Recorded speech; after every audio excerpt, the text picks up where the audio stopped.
పోయినావా రీ రిలీజ్లకి? పెట్టినావా స్టోరీలు? అసలు రీ రిలీజ్లు ఎందుకు చేస్తారు?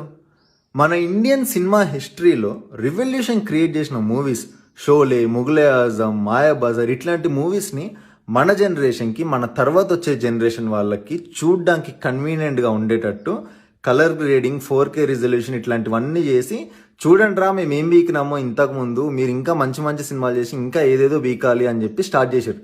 మనం ఏం చేస్తున్నాం? మన ఫేవరెట్ హీరో బర్త్డే వస్తుందంటే ఒక 8-9 సినిమాలు రిలీజ్ చేసి 50-60 స్క్రీన్లని కబ్జా చేస్తున్నాం. అట్లాంటప్పుడు కొత్త సినిమాలకి, కొత్త డైరెక్టర్లకి, కొత్త హీరోలకి, కొత్త యాక్టర్లకి ఎట్లా వస్తుంది ఆపర్చునిటీ? ఎట్లా వాళ్ళ ఆడియన్స్ వరకు రీచ్ అవుట్ అవుతారు?